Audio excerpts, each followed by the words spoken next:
Definitely.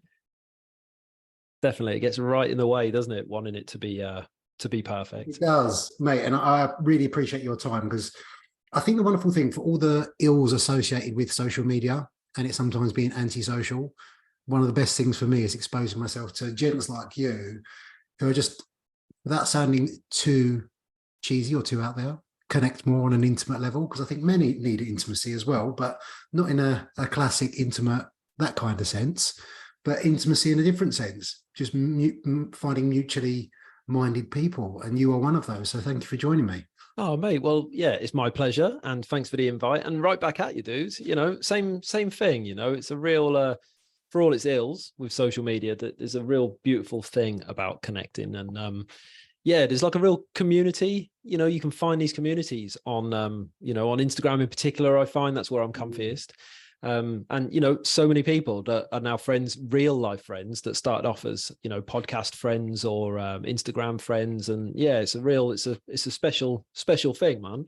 It's a special I thing. think so, because there's people just wouldn't show up on your radar otherwise. And I think just if you've got a interest in the complexities of the flawed human, not everyone's as open and honest and vulnerable about their flaws. So it's only through friends of friends that opens the doorway to meeting mutually minded people. How are you, sir? Mate, I'm good, Yeah, I'm pretty good. Yeah, it's nice You've to had a busy couple of weeks though as well, from what you tell me. mate, yeah, just life really, man. It's Mm. coming up to that time of summer holidays, right? So it's like the last couple of weeks has been all the end of school stuff. So I'll constantly be at the school, whether it's to pick people up at funny times or to look at some school work or to go to a party or whatever it is. And I'm used to I tend to work the first part of the day, then I get the next part of the day to myself, and then I might go back in the evening. So I'm used to having this little chunk of time where I get me naps in and do all me things I need to do, and I haven't had it. So it's just it's just been a bit chaotic, but that's how life goes sometimes. Absolutely. I think the impossible standards placed on parents as well, just the infrastructure and how the I guess the school educational system was set up however many years ago is exactly the same as it was. But society's shifted so much, because I find my youngest isn't at school yet, but he's at nursery, and that's enough to remember. Has he got enough nappies? Has he got his milk packed? Are there wipes? Have I picked his food selections for dinner that week? And it's exactly the same for my older one, except for, has she done her homework? Has she done her reading? Has she remembered a pound for whatever calls they're doing that day? If she hasn't, I feel like a terrible parent. Have I remembered her decorated spoon for Halloween? If not, let's run that in. It's just, there's so much to remember, as well as managing this equilibrium of your own well-being on some level and living life. Yeah. The minor task of living a life in between. Indeed, yeah, it's a lot. It is a lot. I'm always quite aware of the fact, I'm self-employed and I can make my own day to some respect, and I just think how do other people do it? How do other people? I can randomly be free at 2 p.m. to drop off the gymnastics kit that I forgot, which is something that happened the other day. I can do these things, but yeah, I 9-to-5'd it for a long time, and that's twice as hard then if you're locked in the hours and the kids are locked in their school hours, and yeah, it doesn't match up. It's you're quite hands-on dad from what you tell me as well. So it's, in terms of value that you have associated with that time with your family, it's that much more important, because that resonates a lot with me, because I think we are quite like-minded in that, because I do the school drop-off and pick up, and I've got to a point, probably a little bit, I don't want to say wiser, definitely older, that you realise what's important, but often you find that stuff out the hard way. That's not stuff that becomes apparent to you when you're younger, in your 20s, and you're immortal. Because something that struck me, which we didn't actually get an opportunity to speak about last time, but I don't know much about your journey of sobriety. And as you kind of mentioned and alluded to on your point in your post, is that it is a, I guess, poignant, topical conversation. I wonder whether you'd mind talking about it, mate. Yeah, sure, no problem at all. Crikey, I started drinking young, like all British kids did, right? There was never anything particularly unusual about Over that. the park, you drink, get up to mischief. That's it, mate. Yeah. All chip in for your bottle of cider and 10 fags and off you go. But I always really liked it, and I always knew I was really good at it. And I suppose I know now from a lot of therapy and a lot of looking back and exploring that I was a very anxious kid, particularly through my teens, periods of depression through then as well. And then I just didn't know what that stuff was. And yeah, drink gave me a confidence. It felt like I was always a few steps behind all my mates, but when I had a drink in me, then I was equal to them, you know. Then I had the confidence that they had, and I was able to do the things that they did. So yeah, I kind of always lent on it, you know. Always a bit of a crutch without knowing it was, if that makes any sense. And I suppose through my teens, I was always known as someone who'd be up for going out. Like, you know, I went out anyway, Thursday, Friday, Saturday, Sunday. And if anyone's like, do you fancy a pint on a Wednesday? I'm like, yeah, up for it. You know, it was very much part of my life as well as being a crutch. And when things are like that, you can kind of hide the fact that it's a crutch, you know, because if you're all in a pub having a pint, you're all having a pint for different reasons. And, you know, my reason was to make me brave. Yeah. To kind of quiet down that voice in my head and that nagging anxiety, and to, you know, to be able to stop second guessing myself and wondering what people were, you know, may or may not have been saying about me. Yeah, I worked for a long time. I went abroad. I got to about 20. I went abroad to work, and I worked for a holiday company, and I was over there for like 9 years.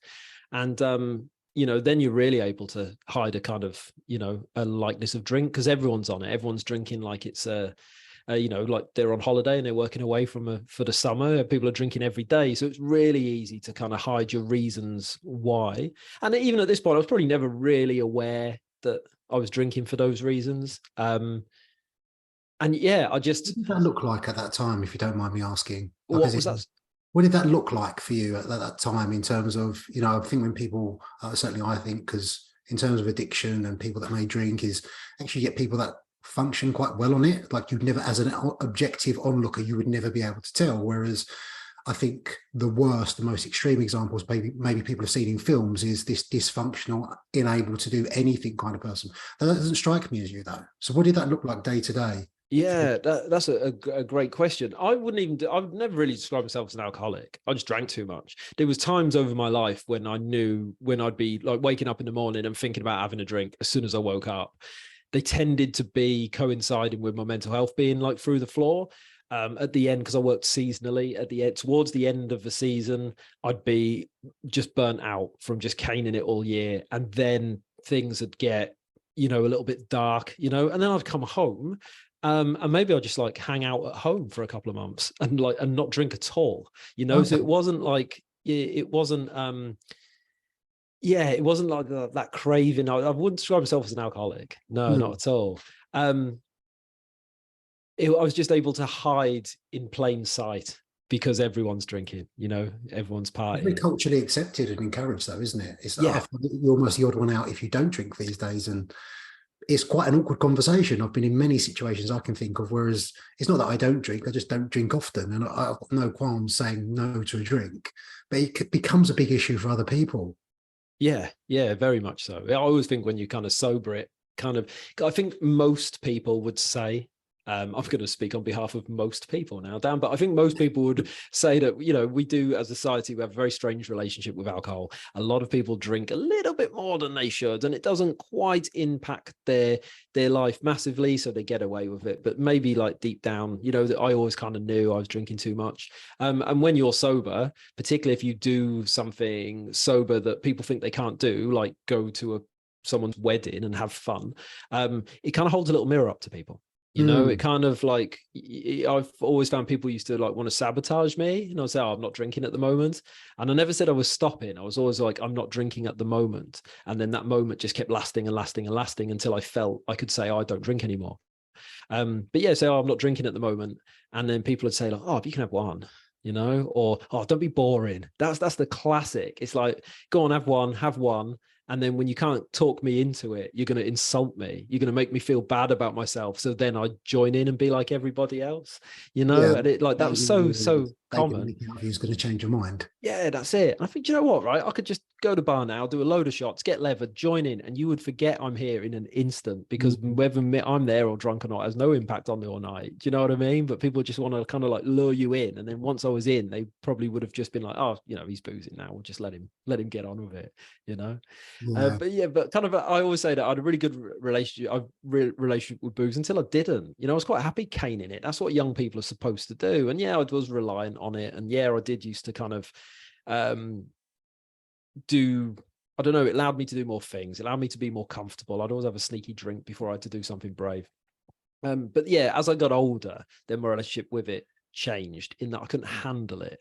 I became quite a mean drunk, you know, like often I could never just have one. That was always a thing for me. I was never that person who could have one. It was like a night out, hammered, you know, I'd black out a couple of times a week. That was quite normal. That was to the point where like it wasn't even abnormal for me to do that. Do you know what I mean? It was like accepted. I accepted that 2 or 3 times. If I was going to drink every night, 2 or 3 times of those, I'd like the last thing I'd be remember is getting out of a taxi, even though like my mates would tell me we've been out to like 4 or 5, and I'd think, fuck, I've been walking around for like 5 hours talking to people, misbehaving, you know, and just like I have no recollection of it.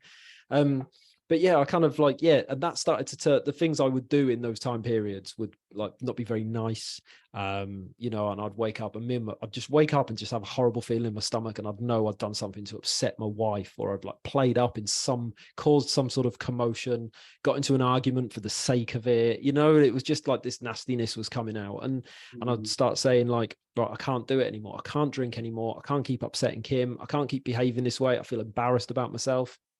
And then I'd go a couple of months and I wouldn't have a drink.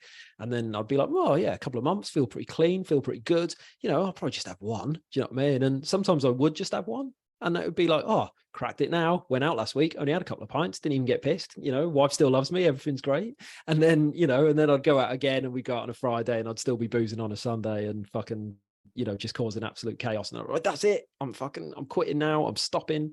I'm giving up. And I did that for about 2 years.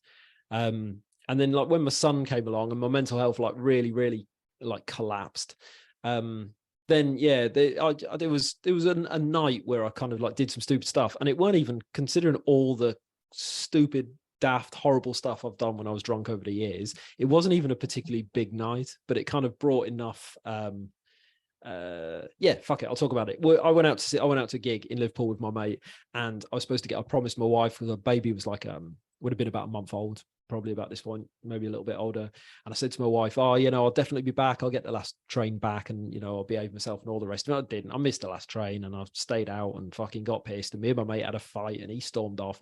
And I ended up like in Liverpool in the middle of the night, fucking pissed, in a mood, just like acting like a massive toddler. And I rang my missus and she had to come and get me. And she had like the baby in the back of the car. And then we're driving through Liverpool and I'm feeling all ashamed. And there's all these like drunks jumping out in front of the car going, way, you know, like this poor little baby in the back. And I was like, fuck, man, I'm a dad now. I can't be doing this shit anymore. Like, I can't. And I felt so ashamed. But, you know, the way with my mental health stuff, I kind of have quite low self-worth anyway. Shame's a problem for me. Guilt's a problem. So that all kind of like compounded in me. And that was the last time. That was the last time I got drunk. I was just like, that's it. I've got kids now, man. I can't keep acting like a massive kid myself.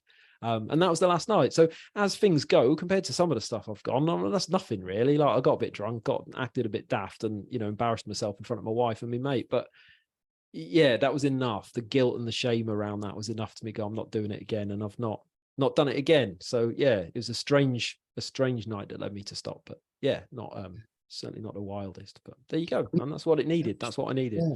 Shame's a really strong word, though. It's something I hear men speak about less. What did, I mean, can you take that back? Like, were there elements of shame earlier in life? Because I know you said it was booze was a little bit of a crutch for you, in that it helped you deal with your anxiety. But was there anything you can think back to that brought about those feelings earlier on in life?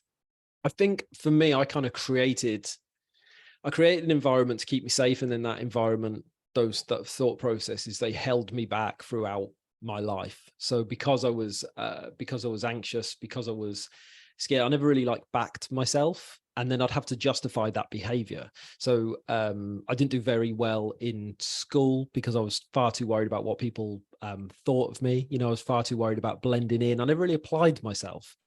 So I wasn't one of the naughty kids. I wasn't in trouble all the time, but I never fulfilled my potential. I just kind of sat in the middle of the pack, and that was very like purposeful, really. Although I wouldn't have known that at the time. And then because I didn't do very well, then I'd start saying, well, I didn't do very well because I'm thick. you know. So like, it's because I'm stupid, you know. That's why, you know, you can't expect anything more from me. I'm a fucking idiot. Why would you ask me anything? And then, you know, so that became my kind of reality. And then I made a lot of choices based on that. So I went for jobs that didn't inspire me or fulfill me, or, you know, didn't ask very much of me. And then I became very fucking happy, because if you've got a job that doesn't fulfill you, if you have no purpose, well, that's a bit of an energy drain, right? If you're spending 40 hours a week doing something you hate. You know, so then a lot of things like that. So then you've got a job that you hate and you're saying horrible things about yourself. So you go out the weekend to kind of lift your spirits by having a few drinks. And then because you feel great for the first time in ages, then you have a load more drinks. And so, you know, yeah, for me, it was kind of like anxiety was, yeah, just kept me in a certain place. But then as I journeyed through life, it just made me live, it just forced me to live really inauthentically. I think I tried so many masks on to try and find safety that I kind of lost sight of the real me underneath. I had no idea who I was, all these different identities, all these things I wanted to be but wasn't, thought what I should be but wasn't. So I suppose, yeah, wrapped up in all that, deep down knowing that I wasn't backing myself, that I wasn't living to my full, that I was taking the easy route, doing things that weren't aligned, you know, a lot of shame around that, you know. I think that resonates with a lot of people, that finding worth and value in appeasing everyone, almost being people pleasers to a certain level. So rather than draw a line in the sand, and, you know, teenage years are difficult already. You want to be liked by everyone. We don't have this understanding that we don't like everyone. So it's ridiculous to expect that everyone should like us. So we spoke about this a little bit when we spoke before, is the chameleon effect almost, is that you can comfortably sit in all these different groups and cliques, but actually don't feel yourself in any of them. And something that you mentioned there as well, when you know, you was talking about anxiety and how that came out with, do you think in terms of like numbing out, that the inner critic, which I always refer to as the inner shitty committee, is something, again, will resonate with a lot of people, because we speak about compassion, we speak about kindness, and perhaps the advice that we'd offer for others is not the advice we apply to ourselves. And the power of that, the power of that negative self-talk really does have physical implications. Do you think, and this is me being really cautious, obviously I don't want to put words in your mouth, but the booze offered a good way of numbing that and quietening that down a little bit? Oh yeah, completely. It gave me a confidence. Yeah, when I was drunk, I never second guessed myself. You know, I never worried about saying anything in case someone took it the wrong way. And I never, you know, I knew I was funny when I was drunk. I knew I was, you know, I was cheeky. I was exciting. You know, I'd make things happen. I'd get up to mad stuff. You know, it gave me the confidence to really be, you know, I remember reading an interview weirdly with Noel Gallagher, and he talked about giving up cocaine. And he said that cocaine used to make him feel like Jim Carrey and Superman at the same time. And I remember reading that, I thought, that's me drunk, you know, like I just feel like I could take on the world when I was pissed. And yeah, it definitely, you know, and that's a nice feeling, right? That's a nice feeling when you don't feel like that for most of the time, to have like, to even have a respite, to turn down the voice in my head is it was lovely. It was amazing, you know. It was like a really pleasant bit of respite. So yeah, definitely, yeah, booze just kind of like dampened all that down for me. Yeah, very, very much so. We've spoken a little bit about mental health as well, and certainly your awareness about it and not being aware of it at that time at all. But when you did make that bold decision and brave decision, because I think often when we talk about sobriety now, it's you hear about how much people have turned their life around. What I found really refreshing with what you put out there the other day is how you still mourn that part of your life as well. How that, you know, there's elements of that you miss, which I think is incredibly truthful. And, you know, often when we hear about people improving their lives, they don't acknowledge the things that they miss, despite acknowledging it was hugely unhelpful or destructive at that time. Yeah. I mean, that, you know, that sort of that character I just described, I miss being him, you know. Of course I miss being him. And like, you know, I'm a lot older now, you know, and I've got more responsibilities and stuff. So, you know, maybe I couldn't be as cheeky and as adventurous, but yeah. And you know, I still have problems with that voice in my head. And now, and yeah, you know, all these like tools and tips and things you get from therapy, and all these tools, they're all great and they all work, but they're not as effective. If I'm being quite honest, they're not as effective as sort of 4 or 5 pints. And yeah, it's yeah, I quite often when I'm in a bad patch, when I'm not doing very well, I really, really miss it, because you just think like all these thoughts going around my head, all this, even though I know a lot of them aren't true, and even though I know what this is and I know what to do about it, the idea that I could just go and, you know, your sun's out, sit in a pub garden, do you know what I mean? Like, just have a few, and all this could go away. Like, oh mate, you know, like, it's just lovely. That sweet, I mentioned in that post, that sweet spot between 3 and 6 pints. If I could sit in that for the rest of my life, mate, I'd take over the world. I would take over the world, you know, I would reach my potential. Yeah, I haven't found anything that can help me feel like that since, if I'm being honest. And since that, obviously that was, you've acknowledged that was a tool at that time, and we can equip ourselves with all these things and still sometimes they be totally ineffective. When you took that, because you've done a lot of work on yourself clearly and by your own admission, when you took that number one and only tool away at that time, what was the impact on that? Yeah, well, around that time I mentioned before, my son had been born, and that's when I really became aware that I was struggling. I'd been poorly for a long time. So the only way I can describe it really is there was like a leak in the basement, and it was so small that I never really had to acknowledge it. And then when my son was born, it was like the pipe burst, you know, and the basement flooded, and then the foundations rotted and the fucking house fell down, you know, like it just went from nothing to everything. And yeah, I didn't have a crutch. I didn't have any techniques. I didn't know what it was. I didn't know what was going on with me. And I genuinely thought I was just going mad, whatever that is. My vision of that at the time, one of the reasons I didn't tell anyone what's happening is because I thought, how can I tell people like these horrible things I'm thinking about myself? How can I say what I'm feeling? I've just had a baby. They're going to take him away. You know, if I go to, it never once crossed my mind to go to a doctor. Not once. Like, that's madness. It's about 2 years. My wife said to me, do you want to go to the doctor? And I said, what about, you know, to tell her that? No fucking way, you know? And I was like, they'll take my son off me, or they'll lock me up, you know, or all my clients from my business, they'll stop coming. Why would anyone come to someone who says things like that about himself? You know, there was so much sort of self-stigma and just lack of awareness and knowledge. And, you know, but my frames of reference were weird things like, you know, One Flew Over the Cuckoo's Nest. You know, like in the movies, yeah, cultural displays, or you know, I was watching a bit of Homeland, and I was like, oh, are they going to like strap me down like Carrie Matheson and put electrodes in my head? You know, like, am I going to end up in a straitjacket in a ward? Those were genuinely were my fears. And then it was like, I can't let that happen. So I'm going to have to fucking win this. But I wasn't coming at that with any like tools or awareness. It was purely just white knuckle, pretend it's not happening, push it down. You know, what I've since found, and I think it's common with a lot of men, is one emotion that I'm very comfortable with is anger. And I wouldn't have described myself as an angry person before, but that suited me. So I'd be very aggressive. There was no compassion how I talk about myself. You know, I'd like on a really bad day, you know, I wouldn't like let myself cry. I'd push all that down, and I'd look in the mirror at the end of our bed, and I'd say, get a fucking grip, you can fucking sort this out. I'd talk to myself like that, like I was in a scrap in a pub car park. You know, that's how I spoke to myself, and I'd say it out loud.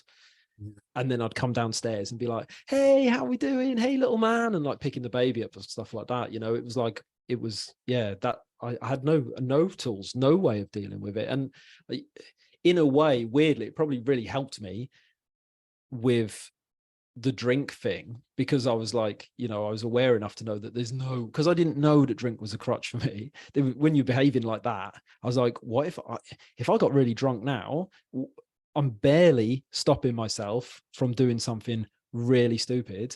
What if drink gives me the confidence to do that thing? You know, so it became more, in a way, it kind of stopped. It really helped me stop, because one thing I did know that was not going to, making me brave then was not going to help the situation at all, you know, not at all. Yeah. Where do you believe that came from? Was that just a realization you made at that time? Like, as in, you developed this way of talking to yourself in that way because it was, I don't know, was there a societal impact to that? Is it something you could think back to? Was it, you know, perhaps how your parents dealt with things, or where do we learn that stuff? I'm interested, as men especially. Like, I don't want this conversation to be just about men, but as two men talking out loud, because a lot of that speaks to me and how I dealt with things, especially anger. Is this cultural expectation that back then, especially, obviously there's more talk about vulnerability now, but it's difficult to be vulnerable when there's no vulnerability reflected back at you. And there's a safety when you mimic and mirror how other men deal with certain things. So there was that cultural shift to push it down, don't deal with it, chin up, fucking just get on with it. Where did that come Yeah. from? Mate, I don't really know. I was a teenager in the 90s, lad culture, and I liked all that. I was a big fan of, football and Oasis and Loaded Magazine and, a bit of casual misogyny and, all that sort of stuff. That was very much that was the world I grew up in. And, a lot about being a lad is, potentially getting into fights and stuff. That wasn't me. I was never a fighter. I've never been in a fight, but you had to look as if you could. You had to give off the vibe, because the only way of not getting the shit kicked out of you is if people think that you might fight back, right? So I did walk with a bit of a swagger in my step, like that. I did kind of like, chest up a little bit. There was nothing to back it out. Let me make that 100% clear. That was not my world at all. But I think there was an element of that, like I said, lad culture in the 90s. It's all that Liam Gallagher swagger, right? Do you know what I mean? And all my mates were doing the same thing, and some of them were really hard and some of them could fight, and some of us couldn't, but we're all kind of all together. You're all mates together, right, in a big pack. So yeah, there was probably a little bit of that, and yeah, we were around the same age, because I think it's also the kind of films that we watched at that time. Just popped up on Netflix, actually, Human Traffic, Football Factory, all of those type of movies. It was our exposure to British gangster movies, Lock, Stock, Snatch. All of those were coming around that time. So you almost wanted to emulate those characters to a certain degree, because they were the ones getting respect. It wasn't, you didn't see masculine and, well, I guess not obviously not that I believe it now, but what you would associate with masculine being strong, push that stuff down. Whereas we obviously know masculinity is kind of a non-binary term now. What you would associate with that back then was all of those characteristics that you described. Yeah, definitely. And it's like, what else have you got? What else have so if I'm feeling overwhelmingly sad and all I want to do is have a massive cry, well, one, boys aren't supposed to cry, geezers don't cry, lads don't cry, do you know what I mean? Secondly, well, I've never been a crier before, so what the fuck is this? Because this is alien to me, because I don't remember like previously crying, and now I feel like I really have to. And then thirdly, what if I start and I can't stop? What if this is the start of it? What if I let a little bit out, and next thing you know, I'm rolling on the floor making funny noises and my wife's like phoning an ambulance, and then I don't see my baby again, right? So you just like, it was that sort of not knowledge. I didn't even know what emotions are. One of the hardest things for me when I started therapy was my therapist to say, how does that make you feel? I'll be, I don't know. I was just numb. There was nothing. Everything was so pushed down. It was numb. And then they'd keep asking and keep asking. And I'd be like, what do you keep fucking asking that question for? Anger, right? Is the only thing that like was available to me. Like there was no, so yeah, maybe it's from like society, maybe it's from years of like pretense and trying to be a lad and one of the lads. And I other than that, I don't know. I think it was just kind of, it was the only tool I had at the time. That is the emotional granularity I think quite a lot of people will have, unless they've done some concerted deeper work with this, is angry, sad, happy. What other emotions are there? The thing I speak to people quite often, especially when it comes to the relationship with food and the way they think about themselves, is that when you get so good, for want of a better word, at suppressing the bad stuff, air quotations, because we know they're not distinctly good or bad, is that numbs out everything. So that affects the good times as well, your feelings of happiness, contentment. It might affect your relationship with your significant other, because you feel like you're defective, you're broken, because you're so used to suppressing everything, because you're trying to avoid all those things that have made you feel uncomfortable. You end up suppressing a lot. Yeah, very much so. Yeah, and looking for things to help you do that as well. When I was drinking less, and when I stopped drinking, well, I ate a hell of a lot more. Do you know what I mean? I put on a lot more weight after I finished drinking, because it was just, it was something else to and I still do that now. I'm still bad for that now. I feel, if I feel stressed, if I feel angry, if I feel down, then I tend to eat my way eat my way through it, and I can justify it because, oh, I don't drink anymore, don't smoke anymore. Like, do you know what I mean? So it's like sugar's my only vice. Surely I'm allowed one vice, and then boom, that's how I unlock the, that's how I unlock the metaphorical cookie jar and dive straight in. Dive straight into the literal cookie jar. Yeah, exactly Yeah, I that. think Yeah. that's one of those things, in terms of acknowledging tools, is they don't necessarily become problematic until it's your only tool in the toolbox, and once you've got it out, it's out for good. It's Yeah, not something you can put away. or choosing to use it, right? So I choose behavior. So sometimes I feel a little bit overwhelmed, and it's like, I need to get out of my head now. And I know that 15 of mindful minutes, or mindless minutes rather, on Instagram is going to get me over this. And if I'm choosing to pick up my phone and scroll while having a handful of biscuits, and then after that I say, right, okay, like, I either need to address this or move past it. I'm going to put my phone that now. I'm going to, zip up the sweet bag. Well, that's fine. There's nothing wrong with that. It's when I don't know that I'm doing it, or I'm choosing to do it and using that as an excuse to do it for 3 hours, 4 hours, 5 hours. Do you know what I mean? It's like, I know this isn't good for me, but it's what I need right now. And I'm aware that I'm doing it, and I'm aware that I'm going to stop. It's just going to help me out short term, because it's not that unhealthy short term. Yeah, absolutely. I think context is key there, and that awareness you have for that, because I think so many people were in that perpetual cycle of escapism. Like, I want to get out of my head now. This makes me significantly uncomfortable right now in this moment. What can I do to escape this? I'm just going to scroll Instagram. But then what they expose themselves to are people with perfect lives, which are seemingly the total opposite of what they're experiencing at that time, which, if they're feeling a bit anxious about that, just exacerbates, and it snowballs into this actually coming away from Instagram and looking at these wonderful lives that everyone else seemingly has, feeling even worse about yourself.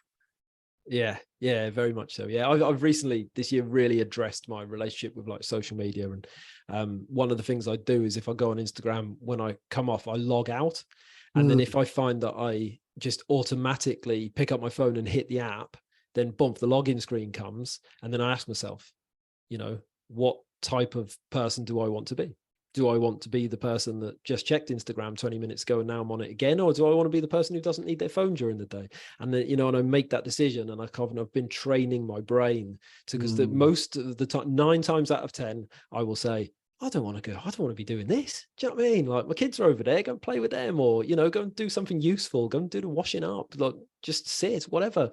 So yeah, like, it gives me that, it just gets in the way of the process enough to make me think. And then I say, which type of person that's what I say in my head. What type of person do I want to be? Well, I don't want to be that type of person. So that means I've got to be this type of person, put it back down. And yeah, just like training myself over and over That again. thought interruption sometimes, just enough to put a little bit of pause there, because I remove Instagram off my main screen.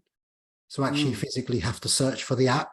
I don't go to the lengths of logging out, although I probably should, but I'm always stuck in this quandary of, there is a certain amount of me that Instagram, it's not necessarily what I signed up to, but it's how, I guess, what I do professionally has evolved. Is essentially, I got into coaching, and that was one-to-one human-based social connection. But now, that's how I communicate with other people. So there's a certain amount of feeling obligated to dedicate a certain amount of time to it. But then where's that line? When does it get blurry? When does this actually become more harmful and a hindrance to me? Because it is, as you say, just pick up your phone. Your thumb goes to the position where the app used to be.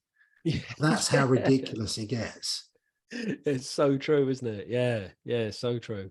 It's it's just a weird one, right? It's just a weird one. But there you when go. you spoke about that moment, because when I speak to people about their mental health, and especially, I think mental health is a conversation people are more comfortable with. When we talk about people that are experiencing being mentally unwell, that's something everyone feels a bit uncomfortable about. Episodes of, outbursts, whether it's mania, whether it's the debilitating effects of dealing with schizophrenia, like all of those, the worst type, I guess the worst type, if that's the right descriptor, but some of the unfathomable, debilitating impacts certain mental disorders can have on people in their lives. And it's often the accumulation of a lot of things, because people naturally think, oh, if I meditate every day, or if I journal every day, that's going to be the solution to all. And much to what we spoke about is, when I can reflect back on my own struggles, it's the accumulation of lots of things. It's not just one thing. When you mentioned that time in your life, especially when your son came along, what did you feel was contributing to your declining mental health at that point? I think I'd been living so inauthentically for so long. You know, I had a job that I didn't like, and that made me feel a certain way about myself. You know, that inner narrative. You know, being anxious, avoiding things. I wouldn't be brave, so I'd avoid things that would probably be really good for my soul. You know, so I didn't have much in my life. I had no creative outlet. I'd moved, so I live near Liverpool now. It's where my wife's from. We met abroad, so I moved here. So I didn't know anyone, right? So I didn't have any like friendships. You know, so I was lonely. And, you know, you can't, no one says they're lonely. They do now. They didn't then. Certainly I didn't then. You know, you don't want to admit to being Billy No Mates.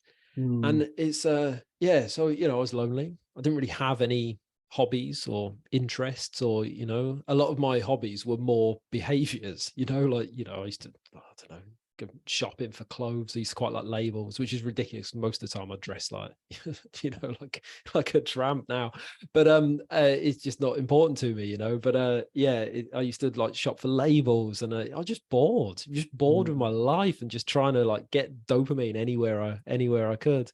So I think there was a lot of that stuff going on. Really just unhappy with where I found myself in life. No idea how to get myself out of it. And then a baby comes along, and you have to address that stuff. I want to be a good dad, you know. So, okay, I'm anxious. I latch onto things and I obsess about them. So I can't just be a good dad. I have to be the best fucking dad that ever lived, you know. So straight away, I'm worrying about everything, you know, like my anxiety, it latches onto things, and then I get consumed by them. It drives me. And that can be a really positive thing. It's the reason I've got my own business. It's the reason the podcast, you know, is continuing to go. I can use it really well, but I can also use it really badly. And so that was like latching onto things. You know, the baby would switch in the night, and, you know, that's it. I'll be up. I'll be on my feet. You know, is he okay? Is he breathing? You know, is it too hot? Is it too cold? Should it be 36 degrees or 35 degrees? You know, like everything was just all the time. I was never off. And then, you know, whisking away to sleep, you know, so that goes. So I might have been scraping by on X amount of hours a night. But then when the baby came along, that wasn't happening. Really worried about my wife, you know, my wife's health, my wife's, you know, how was she doing? Was she coping? You know, was our marriage going to be all right? Mate, just none of the worries or anything that all new parents experience this stuff. But with the anxious brain, like it's too much. Like I couldn't let it go. I get caught in these loops, and I go round and round and round in circles where I just can't, it can't stop. It doesn't stop. You can't make it stop. And there was just too many things to obsess about. Just too many. It was just like, and it just bubbled up and up and up and up and up, and then it just break, and I'd break, and then, you know, you feel good after, you know, after like a massive cry, and I'd smash my kitchen up. And then like after that, I feel great, you know, because I'd let it out. Finally, I let it out, not in a particularly healthy way, you know, like there's nothing like a panic attack to kind of like get all your emotions out. But then afterwards, I'd be like, oh, cool, I've got this now. That was just a blip. I've got this out of my system, you know, let's fucking crack on. Let's do it again. Man up, get it sorted. Come on, you can do this. You can be a good dad, you know, like let's fucking do it. And then, yeah, and that cycle just repeated and repeated and repeated and repeated, you know. Yeah, it's just I couldn't stop it. I couldn't stop it. And did you share that with anyone at that time? No, not so. Not so. I mean, my wife knew something weren't right, because I kept fucking smashing the kitchen up and like kicking doors and, you know, like crying and all this sort of stuff. But yeah, you know, Kim didn't know what mental health was either. She didn't know what this stuff was. You know, she thought I was unhappy, like with our marriage and with her, and, you know, and I was really acting up because I wanted her. I didn't know what to do, and I wanted her to help me. I wanted her to save me because I was scared, but she didn't know I needed saving because I never told her that.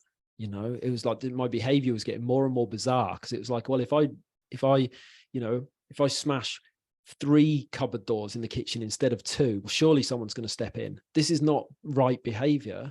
Surely someone is going to come to my rescue and say, this isn't right. You need to do this, or you need to do that, or we're going to get you some help. But it was because I wasn't asking for it. I was just misbehaving. You know, I was just acting up like that. Then, you know, you can't expect people to help you if they don't know that you need help.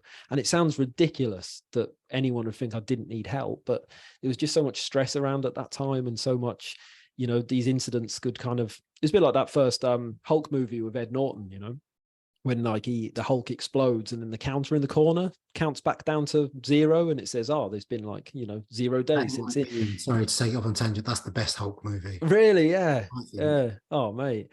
But yeah, it's kind of, it was like that, and you get past things pretty quick. And then nothing had happened for a couple of weeks. And inside I'd still be feeling it, but nothing was coming out. So then it's like, oh, maybe that's the last time it'll happen, So yeah, that was very, I didn't tell a soul, mate. Yeah, I couldn't have done it. And it's funny because as someone, I now class myself as a mental health advocate, and I talk about this stuff a lot. And I'm so on board with the messaging of checking on your mates, and if you think something's not right, ask twice. I'm so on board with that.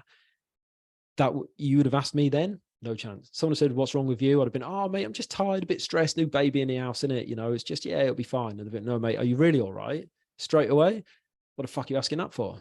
Do I look not all right? Why are you asking me these questions? Straight away on the defensive. There's no way you could have got through that barrier. Out of that, I felt safe to kind of show that in the house in front of Kim. Outside the house, you wouldn't have known. When we get these like high profile celebrities that die by suicide and everyone goes, I had no idea, that was me. No one would have. I was such a good actor, I should have got an Oscar for that performance, because you wouldn't know. I had a situation where I left the house with the intention of taking my own life, and certain things happened while I was out that kind of dictated that I didn't. That was on a Sunday. I was at my desk Monday morning. Do you know what I mean? So on Sunday, I was within like minutes, hours of taking my own life, and by the Monday I was sat at my desk. No one would have known. Yeah. It's unbelievable how we can hide stuff and how we can flip stuff around and justify stuff and reflect stuff. Quite terrifying, actually, how perceptive a lot of us will think we are. A lot of this stuff could be happening under our noses. So I think it's with the intent of asking people twice how they are. And I don't know, some of it comes across as quite tone deaf sometimes, because you've got to be prepared to listen to that individual. So if you're asking that question, you better bet your ass you're prepared to deal with someone at the most vulnerable, because there's nothing worse. And having been in that situation, spilling your guts out to someone when you desperately need help, and just being so utterly disappointed by the response, almost having to console the person that you're sharing that with. Yeah. Because what you was talking there made me think of this kind of, I don't know whether it's ridicule is the right word, but perhaps when publicly people reach a point where they can't deal with things at the moment, and there's what we call attention seeking. And there's a negative to that, I guess, or at least how it's framed. But also, when people are attention seeking, that might be because they're limited capacity to communicate that, especially to their nearest and dearest. So if they're doing that broadly, especially on the internet and things like that, that is that person crying for help, because they do want attention, because they desperately want someone to intervene. So I'm always more curious with that stuff now. Don't get me wrong, there's a fair share of sad fishing, I think, drawing attention for the wrong reasons on social media, whether it's for social currency, for likes, and this thing where everyone feels like they need to resonate with someone. So rather than elevate voices that are really doing crucial, integral work, is let's make this about me and share my experiences. Whereas if you're really an activist for that cause, there are so many people out there that might not be well known doing fantastic work, like yourself, So yeah, it made me think about how we look at attention seeking and how we view people reaching out, because we have this hashtag be kind and we have this strength in speaking, but then when people do that publicly, well, we don't like that either.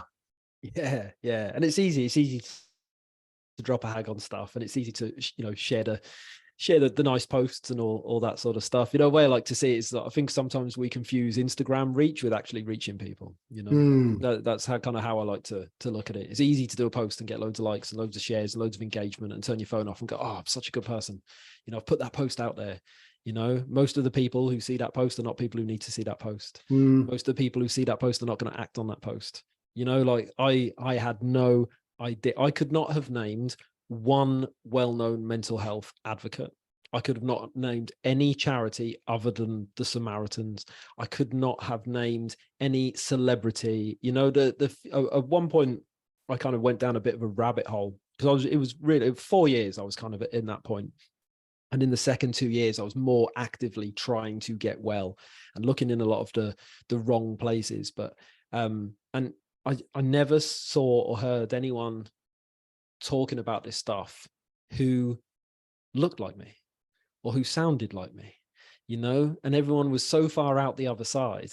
It was all, I was really poorly, and now I run marathons and my life's great. And there was never any, there was nothing there that looked like me. And I think, yeah, that's kind of that's one of the problems with, I suppose, that world that, like you're saying about social media and how we use it to connect and talk about these things and spread awareness and all that sort of stuff. It's like, there's got to be something for everyone. And, yeah, there was certainly nothing out there for me at that time.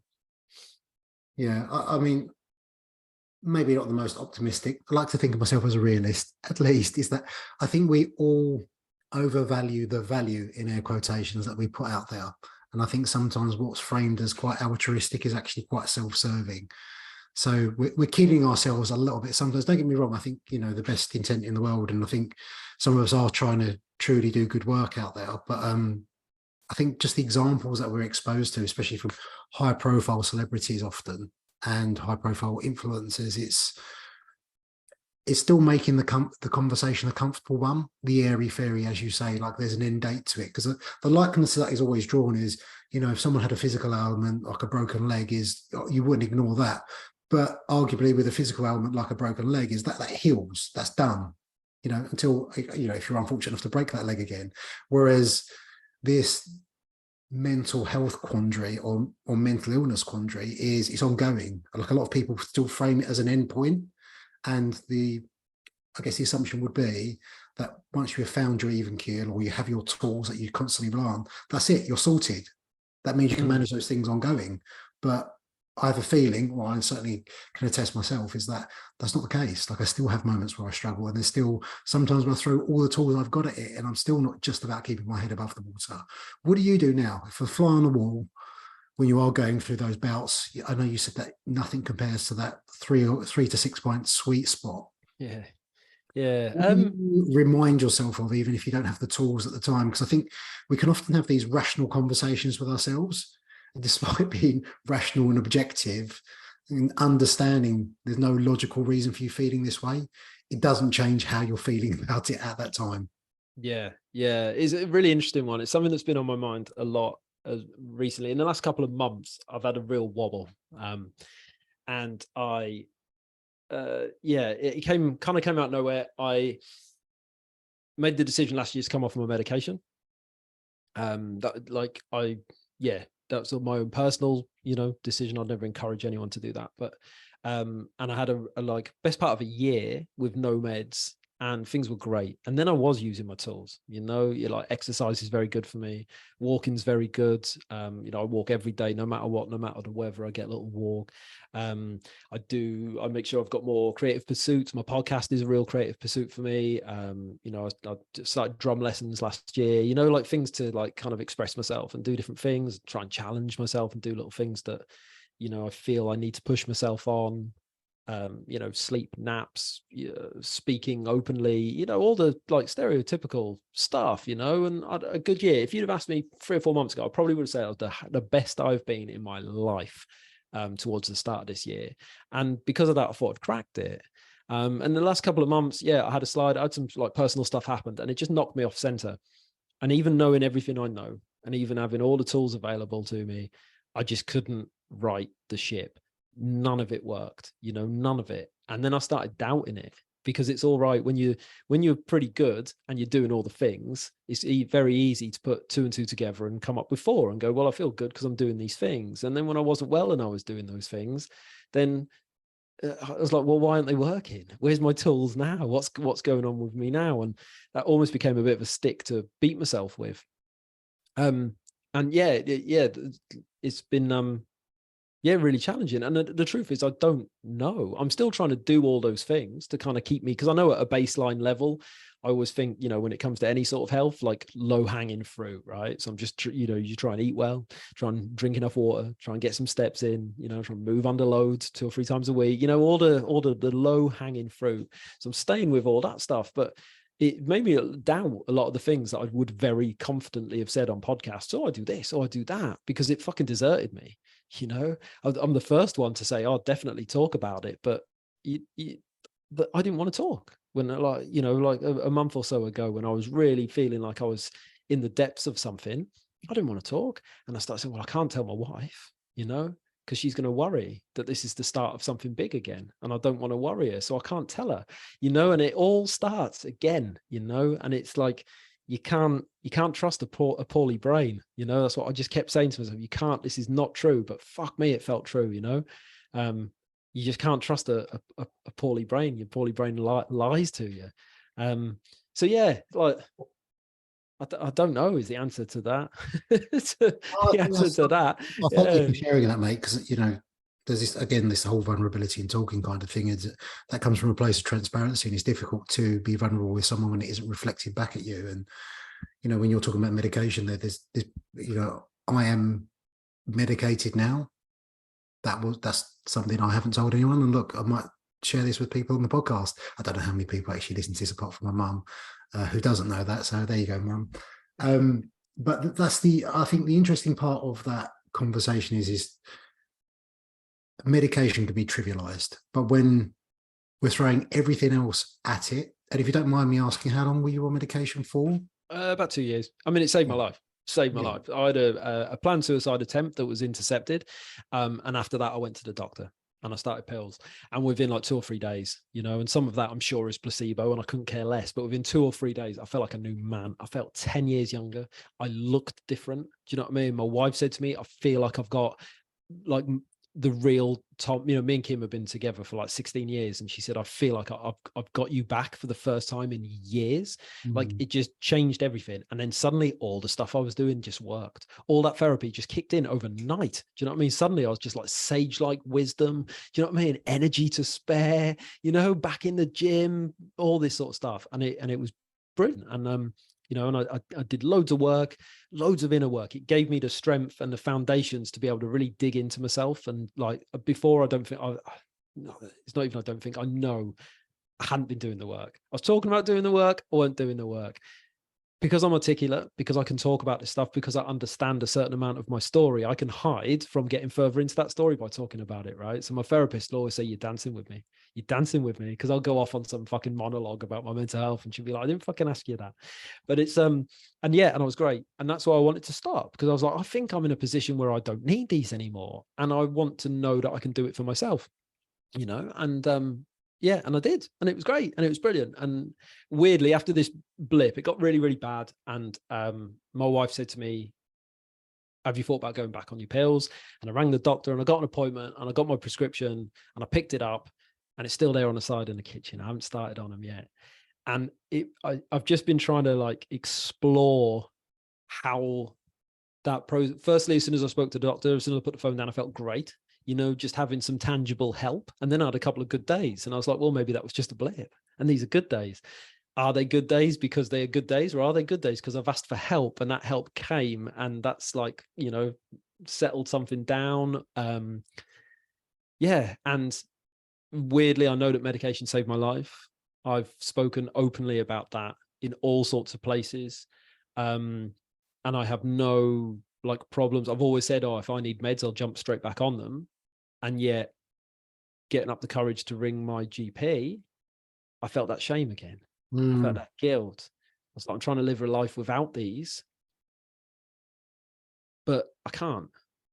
Have I failed? You know, am I ever going to be well? Am I going to spend, probably, you know, I'm 42. I'm probably about halfway through my life. Am I going to spend the next 40 years of my life trying to be better? Am I up to that? Is that fucking worth it? You know, these are the questions that are going through my head before I made that phone call. And then I rang the doctor and she was like, yeah, you can get your prescription tomorrow. I was like, oh, sick, man. I got my pills back. Everything's going to be great. I felt so good. I was like, well, I'm not taking them now. I feel great. You know, it's just that like roller coaster. And to be quite honest with you, Dan, I still don't really know, because you can't just hop on and off, right? So if I start again, I know I'm looking at 18 months before I can try and stop taking them. And I'm kind of, I put so much into this. Yeah. You know, so I don't even know where I fucking stand on meds at the moment, mate. You've caught me at a really funny time. But no, yeah, I think it's just interesting to hear your insight, because I don't think you necessarily need to, again, draw a line in the sand with these things. I think it's just how, I don't know, we've got this quandary with how it's communicated, is that everything's pathologized these days. So everyone has a condition. Some people do have a condition, but I also think that minimizes the people that are truly in the darkest depths of it.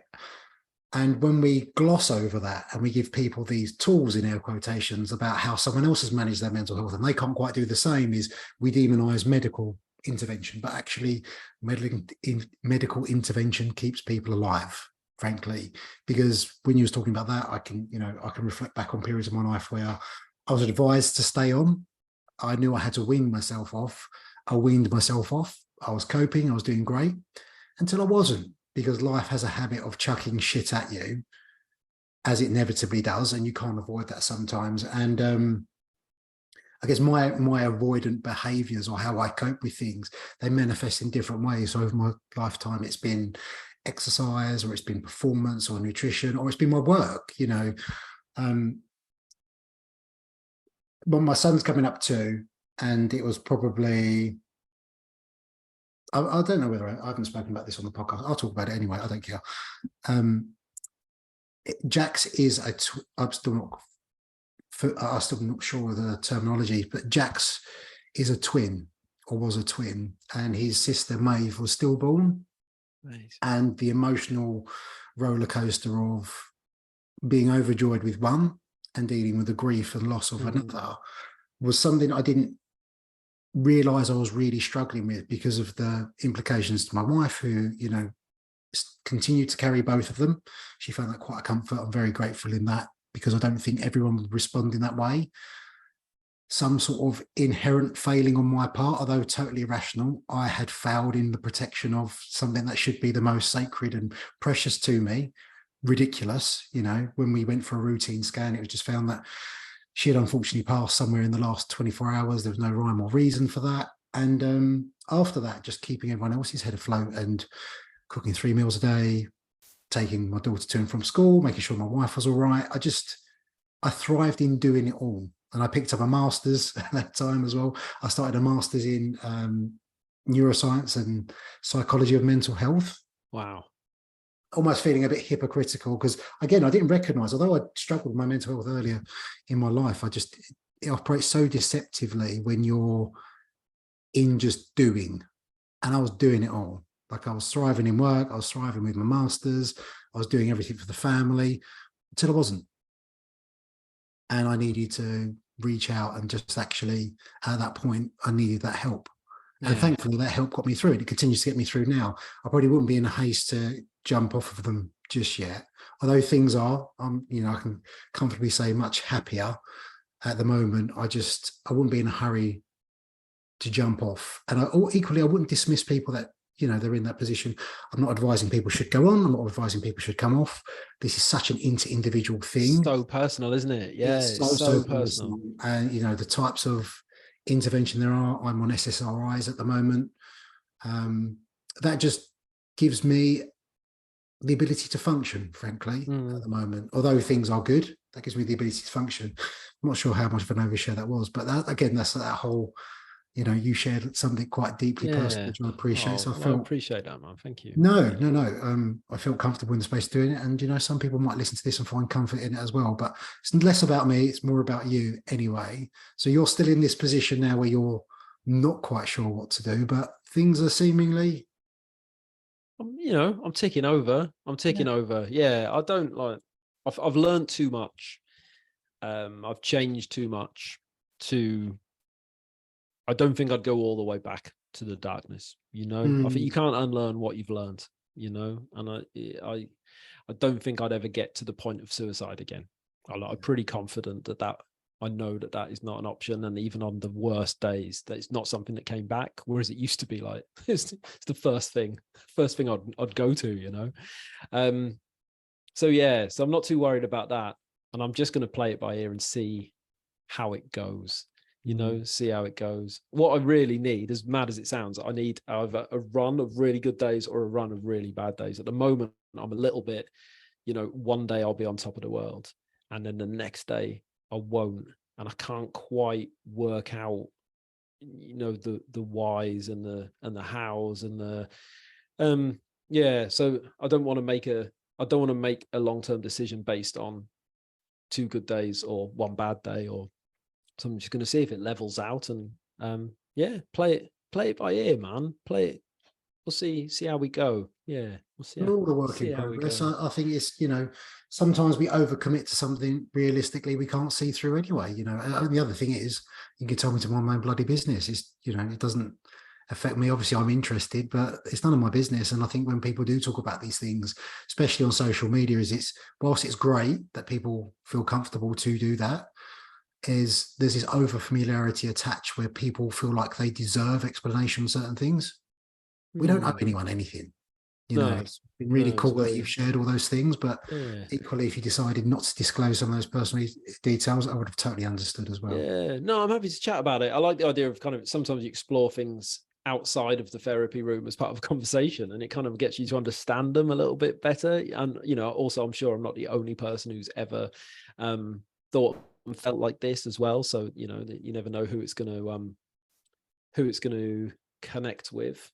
Yeah, it's just I don't know, man. It's just what it is. I don't know if you found, like, when you do loads of self work and you get that level of self-awareness, sometimes I worry if I'm too self-aware. Yeah.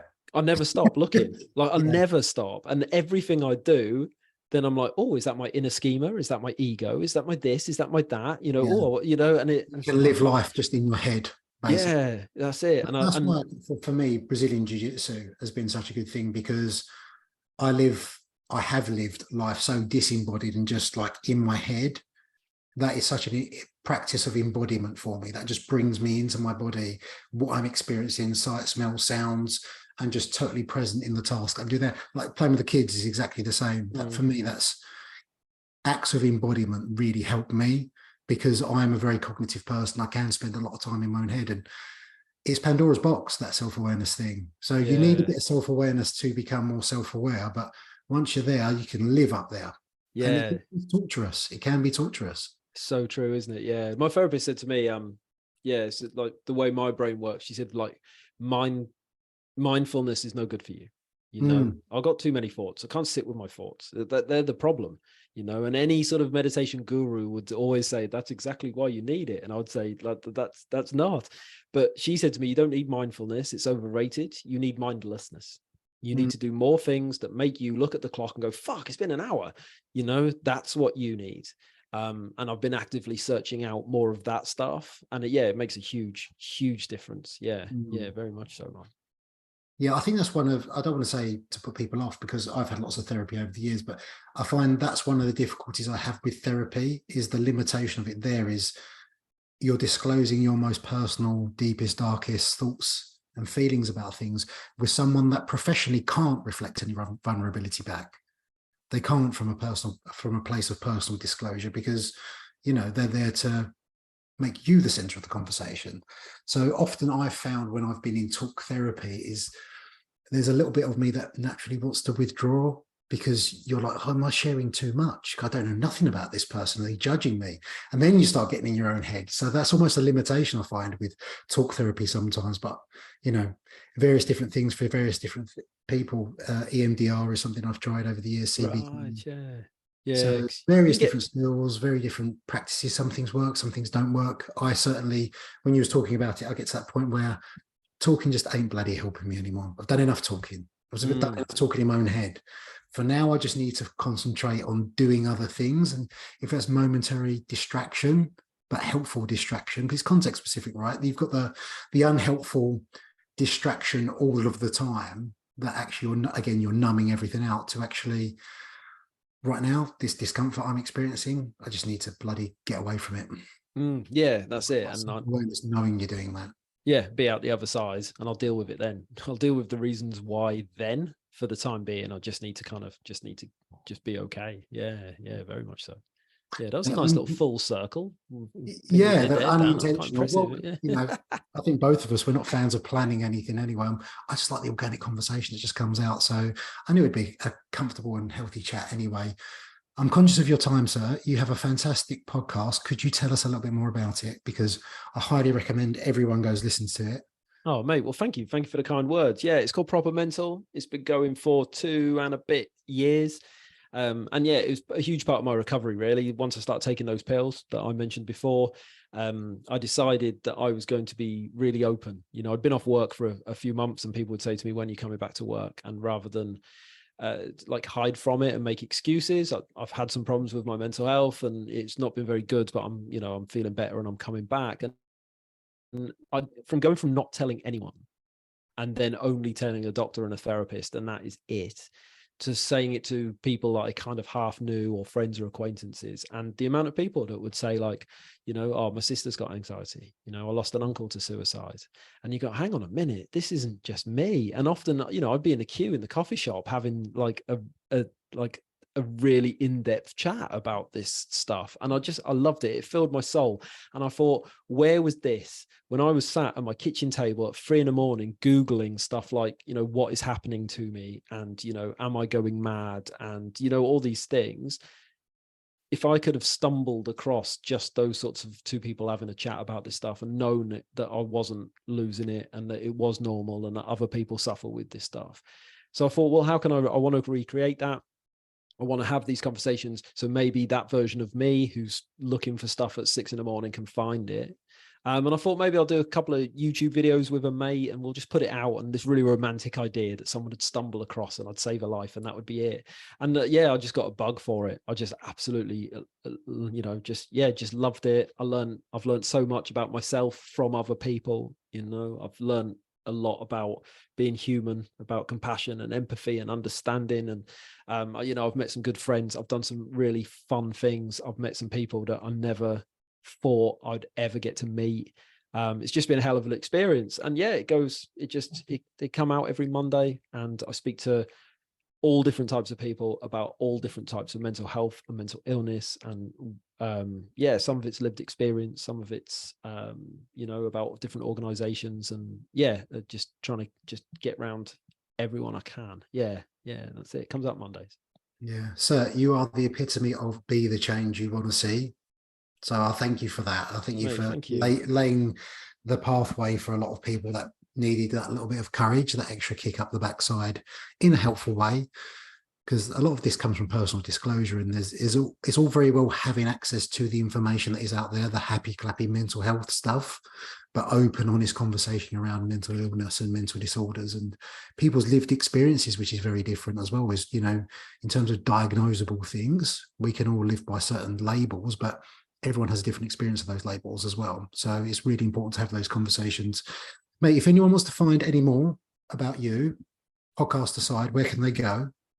At Proper Mental Podcast, Instagram. That's where I'm most comfortable. I'm on the other platforms, but not very particularly interactive. It's much more just about getting the episodes out. The website propermentalpodcast.com. Anywhere you'll find me. I'll pop up on all the apps and all that. Tom, I appreciate you. If you have listened to this and you have enjoyed it, please do share with another. That's the only way we reach more ear holes, more people than just my mum that listen. So hopefully, if you haven't listened to this, do let us know. Hopefully it was helpful, and I will speak to you soon.